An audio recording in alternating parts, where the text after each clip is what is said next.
Good afternoon. I'm Chris Gunn, and once again, welcome to my channel, Chris Gunn's Bourbon Barrel Creations. So, Monday afternoon, start of the week, sitting in my bourbon room, relaxing with a glass of just regular old Wild Turkey 101. Kind of what I want to talk about right now, though, I want to talk about the bourbon hunt and kind of what it means to me and some of my thoughts on it. So I got into bourbon hunting about 10 years ago. One of the impetus of me kind of getting in this was the show Justified. I really loved that show. My dad absolutely, he loves it. He talks about it all the time. I think he's on his second round of watching it again. And one of the things that, if you watch the show, the main characters were from Kentucky. So they, there was this undercurrent of love for bourbon on the show, and you'll hear like at one point, Art Raylan's boss, he's given a bottle of Blanton's as a retirement gift. There's a scene where Boyd Crowder digs up a bottle of Pappy Van Winkle that supposedly he had stolen from somewhere, and then in another scene he comes in the bar and he screams, give me a shot at Elmer T. Lee. And so I was coming back from Afghanistan after my first tour, and this was when I absolutely knew nothing about bourbon. So I went down to Savannah to a liquor store down there, and of course I walked right in the store and said, "Hey, you got any Pappy Van Winkle?" And the guy just kind of chuckled at me, and he said, "No." He goes, "I don't." He goes, "But around Christmas time, I generally get I get about a case of 12-year-old Rip Van Winkle." And so, I can put you on a list, and maybe you'll get picked. And so, luckily for me, 2 weeks later, he called me and he had me a bottle. And I didn't even really know what I had at the time. I drank on it, and it was good. It was, but I didn't know enough to appreciate it. But I do remember at the same time that same store had 12 bottles of Elmer T. Lee on the shelf for $40 a piece, and I picked up one and left all 11 other up there. And looking back on it now, I'm kicking myself. I should have got at least a couple of bottles so I'd have a backup bottle. So for me, the bourbon thing has been kind of a 10-year journey, and I would pick up bottles along the way. And as I got closer to the time I knew I was getting ready to retire from the Army, or I wanted to retire, I started really getting heavily into bourbon hunting. Now, if you've ever been to El Paso, Texas, you will know that El Paso, Texas is a honey hole of good bourbon. There's a chain out there called Specs. They get it. I knew their delivery schedule, so they got everything in on a Friday, and so I would generally go to work that day in civilian clothes, dress clothes, and then at lunch I would go over to the Publix next door, get me something to eat for lunch, and I'd go in there and see what they had. And, I'd build good relationships with the store owner, and one of the store employees. I doubt the store owner of Specs worked at the Specs in El Paso, Texas, but they'd see me come, and I built a relationship with them. I talked with them a good bit, and I spent time with them. And I went in there one day, and he just handed me a E.H. Taylor Barrel Proof, and another time he gave me an Antique 107, and so it's a lot. It's the relationships that you build. And then there was another store, Juanito's, and Juanito's had I thought Juanito's did it right. They did a point system, so every time you went in there and you bought a bourbon, it could be the cheapest bourbon they had. They would stamp a card, and the next time you came in, you could buy another one. And after you stamped the card about 5 times, they had a display case, and whatever was in there, if you wanted it, you would pay slightly over MSRP for it, and you could get it. So I thought Juanito's did a good deal. I got a liter of Weller 12 there one time, and I got my brother an Antique 107 there another time. I picked up a Elijah Craig 18-year in a separate occasion, but Juanito's had it. They did it right. I remember one time going in there and they had OFC, and I was like, at the time I didn't even know what that was. I think they wanted $1,000 for it, but I think that was probably about right for that bottle. So anyway, I collected the bourbon, and then my brother told me, "Man, you're coming back to the state of Georgia. You're gonna have a hard time finding bourbon." But I mean, once again, it's the relationships you build. So, you know, there's kind of this dynamic for hunting bourbon that I've kind of thought through, and it's kind of this triangle. And you know, I've got it on a little piece of paper here for you to look at. So, you know, the kind of way I look at it is the availability, the time, and the price. And so that's kind of the three things I think about when I go looking for bourbon. So your availability, you know, if you want to drink a Wild Turkey 101, which I think Wild Turkey 101 is an exceptional pour. You know, I'm enjoying it right now. Matter of fact, I'm going to take a drink right now. If you want to hunt the Wild Turkey 101s, the Knob Creeks, your shelf bourbons, you're going to find them all day long. So the availability is there. But now, if you want to go for a Blanton's, the availability is just not there. There's just not enough of it. You know, there's this misconception that Blanton's made for the American market. It's not. It's made for the Japanese market. But it's so popular it's sold in America too. But the availability is not there. So you can do one or two things. You can invest the time into finding it, or you can pay for it. You can pay a higher price. And if you don't want to spend the time hunting, then the price goes up.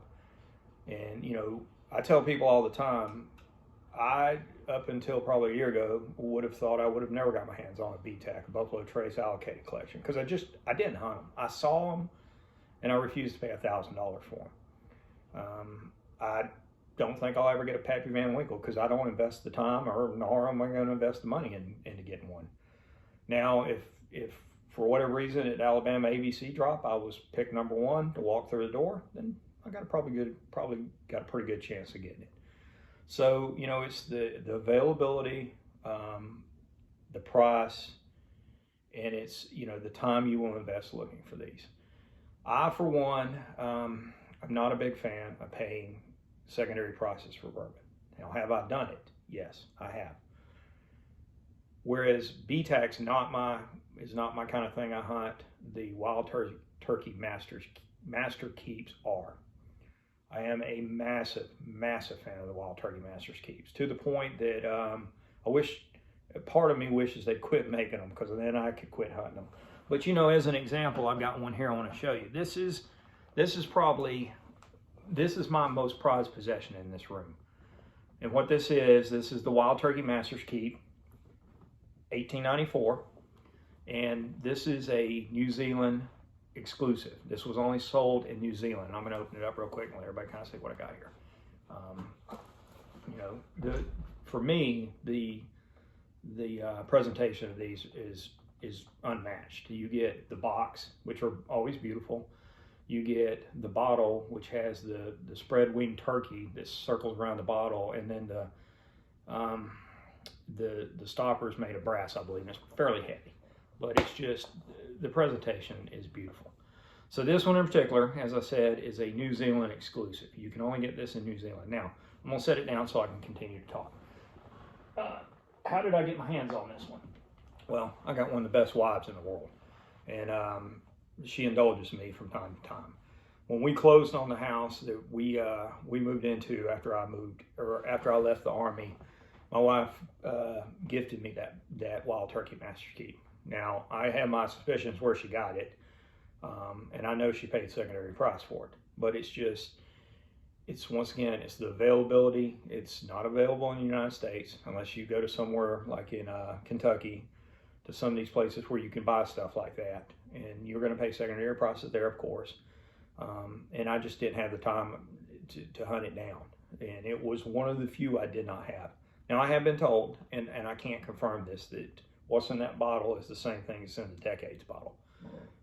But if it is, even better, because Decades bottle is 10 and 20 year Wild Turkey mixed. So for me, the Wild Turkey Master's Keep, that's my BTAC. That's what I will hunt, and that's one of the few things I'll pay secondary price for. I'm on the hunt right now for this year's the Master's Keep Triumph. I'm trying to be patient about this because last year I really, I did something I thought I'd never do. I got, I had a fairly hard time finding another forgotten the year before, and then I ended up with 2 bottles. A real good friend of mine, Jeremy, he found me a bottle and helped me purchase it. And unbeknownst to me, my wife had already got me one for retirement. So I ended up with 2 bottles of that one, which is great because Unforgotten, you know, I can tell a story along on that one.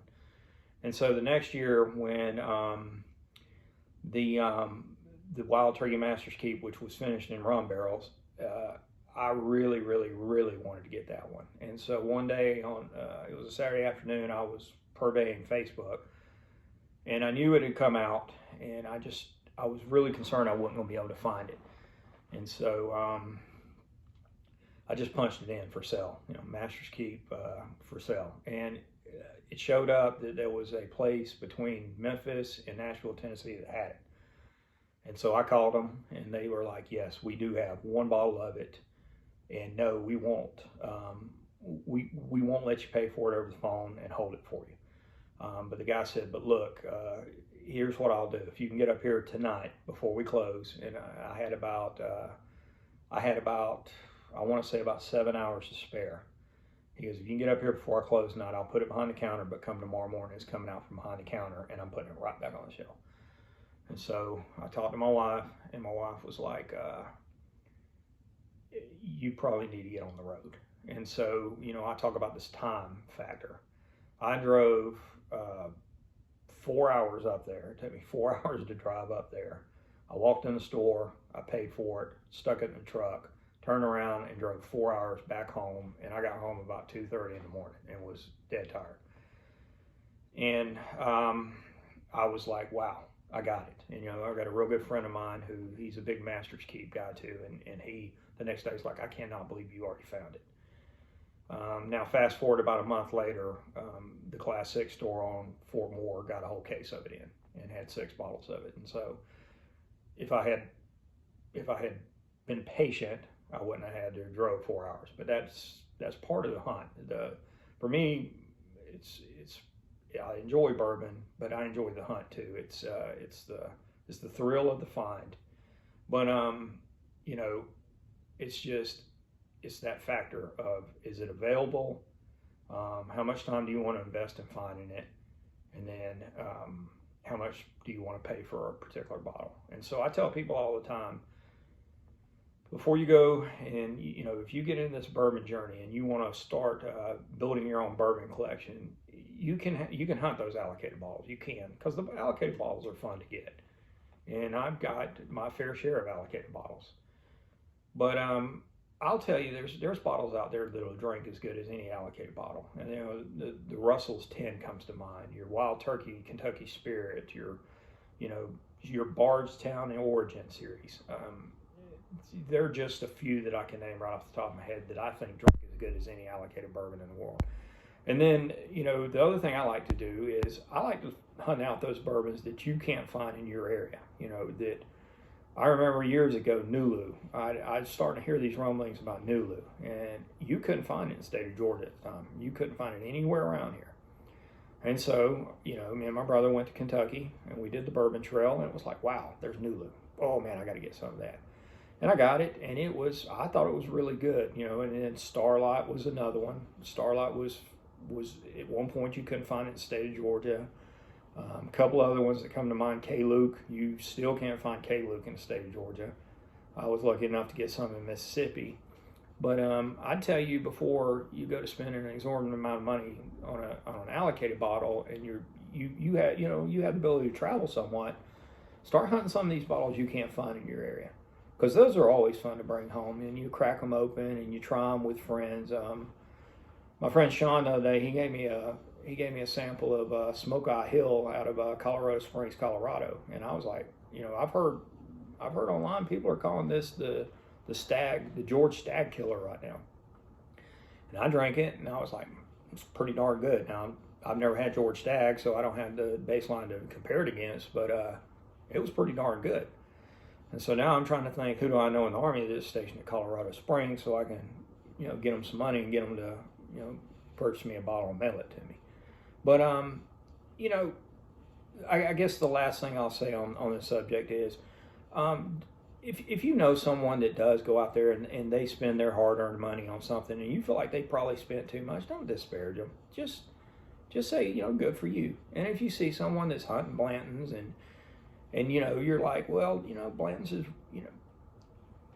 Blanton's just not my jam, but, it's just, maybe it's theirs. I don't, Blanton's is a good pour. I'm not putting it down. It's just, some people want to disparage other people because they hunt Blanton's. There was a time when I hunted a Blanton's. I didn't have one, and I wanted one. Now, luckily, I got it before it blew up through the roof, and now you can't find it anywhere. But And then the last thing I'll tell you is, my friend Sean says that bourbon doesn't have it has an expiration date, just like your life does. So, when you buy these bottles, don't just put them on a shelf and let them collect dust. And I know you're probably laughing, like, really, because you got a bunch of bottles on your shelf, and I guarantee you not every one of them's open. They're not. But the reason they're here is because I would rather you or someone that I know comes to my house and comes to my bourbon room and sees a bottle in here and goes, wow, I've always wanted to try 20-year Heaven Hill corn whiskey. And I refuse to go to a bar and pay, you name it, for it. Okay, well, guess what? I got a bottle here in this room. Let's crack it open and let's try it. And let's see what it tastes like. Because I have no intention of, I've told my wife I have plans that if something happens to me, my wife knows that there are certain steps and people that she'll call that would help her to liquidate this room, and that way she'd have some money, and she'd put some money away.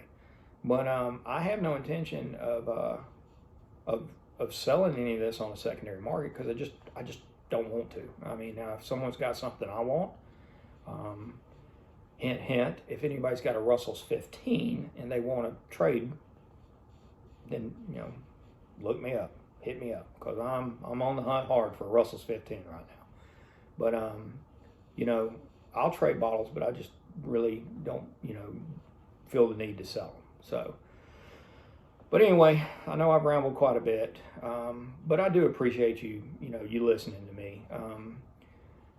I said it before, this channel was, I primarily started this channel to kind of, highlight some of the stuff I built with barrels. And this weekend, I've been working on matching sets, barrel lid end tables. But also, I enjoy watching other people's channels. There's, I can name quite a few I like, and I enjoy listening to them talk about bourbon. And so I appreciate you taking the time to listen to me, because I know the one thing I can't give you more of is time. That is the one thing that no one has more, has an infinite amount of. So when you spend time with me, I'm greatly appreciative. And lastly, before I forget, because I was reminded by one of my best friends, if you like what you see here, could you subscribe to my channel, and could you like these videos? But hopefully you do like these, and I'll continue to make them. But you have a great day, and enjoy yourself, and if you get a chance to slow down and have a pour, by all means have a pour. So thank you.